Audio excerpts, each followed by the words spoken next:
नमस्कार दोस्तों, आप सभी का ज्ञानशाला एकेडमी में स्वागत है। आज के इस बिहार स्पेशल वीडियो में हम शिशुनाग वंश और नंद वंश के बारे में चर्चा करेंगे और उस पर आधारित प्रश्नों को भी हल करेंगे। बिहार स्पेशल पर बेहतर समझ विकसित करने के लिए आप हमारे साथ लगातार जुड़े रहिए। आप हमारे चैनल को सब्सक्राइब कर लें, साथ ही बेल आइकन को भी क्लिक कर दें ताकि आपको निरंतर अपडेट मिलता रहे। तो चलिए अब हम वीडियो को शुरू करते हैं। हर्यंक वंश के बाद मगध पर शिशुनाग वंश का शासन हो जाता है। शिशुनाग वंश का शासन 412 ईसा पूर्व से लेकर 344 ईसा पूर्व तक रहता है। शिशुनाग वंश के जो प्रथम शासक होते हैं वो होते हैं शिशुनाग। शिशुनाग के नाम पर ही इस वंश का नाम शिशुनाग वंश पड़ा। शिशुनाग वंश के समय मगध की दो राजधानियां थीं। पहला वैशाली, दूसरा ग्रीव्रज। ग्रीव्रज को राजगृह के नाम से भी जाना जाता है। प्रश्न में चाहे ग्रीव्रज पूछे या राजगृह पूछे, दोनों का अर्थ एक ही होगा। अब यहाँ पर एक बात ध्यान रखिएगा, जब अजातशत्रु मगध का शासक होता है, अजातशत्रु हर्यंक वंश का होता है, तब उसने राजगृह में किलाबंदी कराई थी। उससे भय था कि अवंती का राजा उस पर हमला कर सकता है। उसकी सुरक्षा के लिए उसने राजगृह की किलाबंदी कराई थी, जिसके अवशेष आज भी देखे जा सकते हैं। तो ये प्रश्न कभी कभी पूछ दिया जाता है कि राजगृह की किलाबंदी किसने कराई थी, तो उसका उत्तर होगा अजातशत्रु। और अजातशत्रु हर्यंक वंश का शासक था। शिशुनाग की सबसे बड़ी जो सफलता थी वो अवंती की विजय थी। याद कीजिए, बिंबिसार ने अवंती पर विजय प्राप्त करने की कोशिश की थी, किंतु वो असफल रहा था। शिशुनाग पहला शासक था मगध का जिसने अवंती पर विजय प्राप्त की थी। 394 ईसा पूर्व में शिशुनाग की मृत्यु हो जाती है। उसके बाद उसका पुत्र कालाशोक मगध का राजा बनता है। कालाशोक को काकवड़ भी कहा जाता है, ये बिल्कुल ध्यान रखिएगा। कभी कभी कालाशोक की जगह काकवड़ को विकल्प में दिया जाता है। कालाशोक ने पटना को अपनी राजधानी बनाया, ये बिल्कुल ध्यान रखिएगा। कालाशोक ने जो अपनी राजधानी बनाया वो पटना को बनाया। उसके पहले शिशुनाग वंश की दो राजधानियां हुआ करती थी, वैशाली और राजगृह। इसके बाद मगध की राजधानी हमेशा पटना ही रही। और कालाशोक के समय में ही द्वितीय बौद्ध संगति का आयोजन किया जाता है वैशाली में। इस बात का बिल्कुल ध्यान रखिएगा। जो प्रथम बौद्ध संगति का आयोजन किया जाता है वो किया जाता है राजगृह में 483 ईसा पूर्व में, और उस समय शासक होता है अजातशत्रु। जो द्वितीय बौद्ध संगति है उसका आयोजन 383 ईसा पूर्व में किया जाता है, और उस समय जो शासक होता है मगध का वो होता है कालाशोक या काकवड़, और इसका आयोजन वैशाली में किया जाता है। तीसरे बौद्ध संगति का आयोजन अशोक के कार्यकाल में किया जाता है, और चौथे बौद्ध संगति का आयोजन कनिष्क के शासनकाल में किया जाता है। जो तीसरा बौद्ध संगति है इसका आयोजन पटना में किया जाता है। चौथे बौद्ध संगति का आयोजन कुंडलवन में किया जाता है। यहाँ से अक्सर प्रश्न पूछता है। द्वितीय बौद्ध संगति में ही बौद्ध धर्म दो संप्रदायों में विभाजित हो जाता है, पहला स्थविर और दूसरा महासांधिक। परंपरागत नियमों में जो विश्वास करते थे वो स्थविर कहलाए, और जो बौद्ध धर्म में नए नियमों को समावेशन करना चाहते थे वो महासांधिक कहलाए। महाबोधि वंश में लिखा गया है कि कालाशोक की हत्या महापद्मनंद नामक व्यक्ति ने कर दी और उसके पुत्रों का संरक्षक बन गया। यहाँ भी बहुत रोचक कहानी है। कालाशोक की एक पत्नी महापद्म नंद पर आकर्षित थी, और इसी आकर्षण के कारण कालाशोक की हत्या महापद्मनंद करता है। कालाशोक के पुत्रों ने सम्मिलित रूप से 22 वर्षों तक मगध पर शासन किया।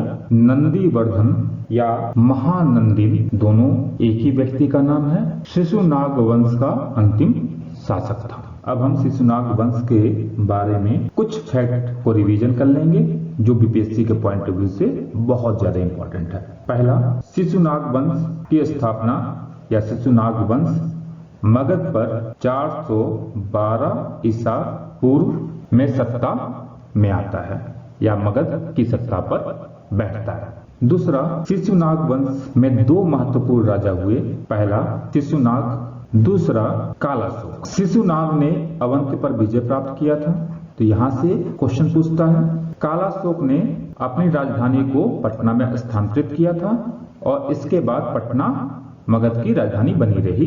तो ये प्रश्न पूछता है।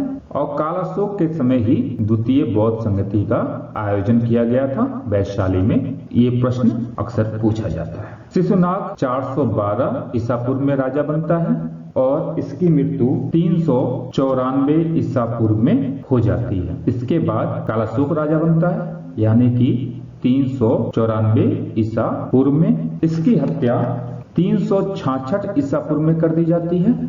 इसके बाद इसके जो 10 पुत्र होते हैं वो मगध पर शासन करते हैं लगभग 22 वर्षों तक, यानी कि 366 में से अगर 22 वर्ष घटाएंगे आप तो 344 ईसा पूर्व तक। जो शिशुनाग वंश का अंत शासक था उसका नाम था नंदीवर्धन और इसी व्यक्ति का नाम महानंदिन भी था, महानंदिन। शिशुनाग वंश के बाद मगध पर नंद वंश का शासन होता है और नंद वंश के जो पहले शासक होते हैं वो होते हैं महापद्म नंद। महापद्म नंद ने शिशुनाग वंश के सत्ता को समाप्त कर नंद वंश की सत्ता स्थापित की थी। महापद्म नंद का नाम उग्रसेन था। ये बहुत इंपॉर्टेंट है कि महापद्म नंद का वास्तविक नाम क्या था, तो उसका उत्तर होगा उग्रसेन।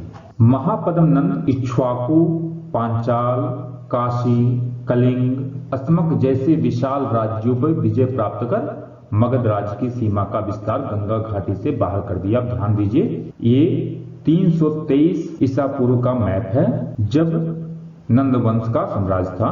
तो देखिए मगध साम्राज्य का कितना विस्तार हो गया। और इस सीमा का विस्तार करने का श्रेय महापद्म नंद को जाता है जो घनानंद के पिता थे। महापद्म नंद बहुत सुंदर था। अपनी इसी सुंदरता के कारण वह रानी का यानी शिशुनाग वंश के जो राजा होते हैं कालाशोक, उनकी रानी का प्रिय पात्र बन जाता है और इस कारण वो राजा का भी विश्वास पात्र बनता है। फिर एक दिन वो धोखे से कालाशोक की हत्या कर देता है। उसके बाद वह उनके पुत्रों का संरक्षक बन जाता है।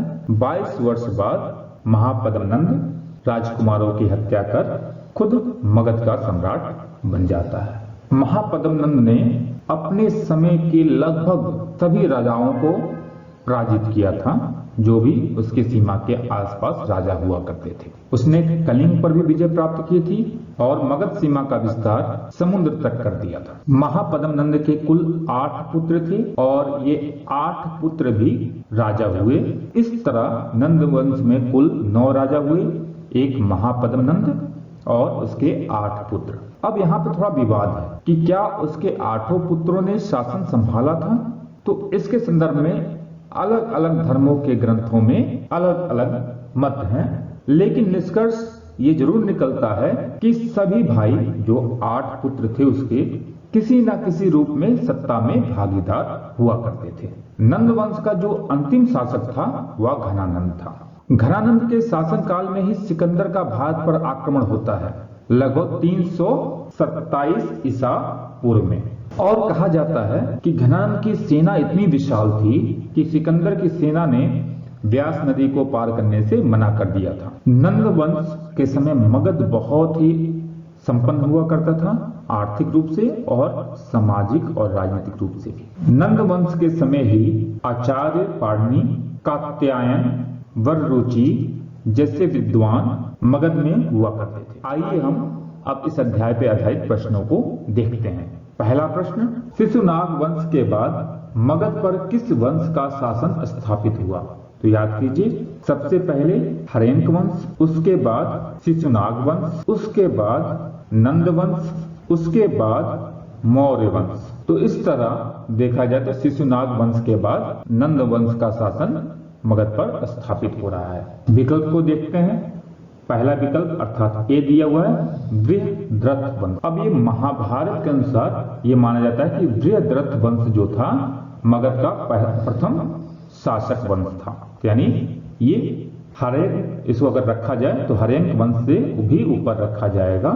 दूसरा है हरेंक वंश, बौद्ध ग्रंथों के अनुसार हरेंक वंश को मगध का प्रथम शासक वंश माना जाता है। तीसरा है चोल वंश, चोल वंश ने मगध पे कभी शासन किया ही नहीं था, इनका शासन दक्षिणी भारत में था। चौथा है डी नंद वंश, तो ये सही होगा।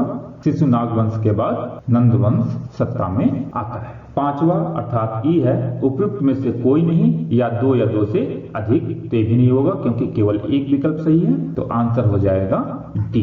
प्रश्न संख्या 2, द्वितीय बौद्ध संगति का आयोजन कहाँ किया गया? तो प्रथम का आयोजन किया गया था राजगृह में, उस समय अजातशत्रु शासक हुआ करता था। द्वितीय बौद्ध संगति का आयोजन किया गया था वैशाली में, उस समय कालाशोक शासक हुआ करता था। तृतीय बौद्ध संगति का आयोजन किया गया था पटना में, और चतुर्थ बौद्ध संगति का आयोजन किया गया था कुंडल वन में। तो द्वितीय पूछ रहा है, तो द्वितीय का आयोजन किया जाएगा वैशाली में। पहला ए राजगृह में प्रथम का हुआ था, बी पटना, इसमें तृतीय बौद्ध संगति आयोजित की गई थी, सी वैशाली, ये सही हो जाएगा क्योंकि इसी में द्वितीय बौद्ध संगति का आयोजन किया गया था। डी कुंडल वन, यहाँ पे चतुर्थ बौद्ध संगति का आयोजन किया गया था। तो यहाँ पे केवल एक विकल्प सही है, इसलिए ई वाला नहीं होगा। तो ई है, उपयुक्त में से कोई नहीं या दो से अधिक, ते भी गलत होगा। तो आंसर हो जाएगा हमारा सी, यानी कि वैशाली।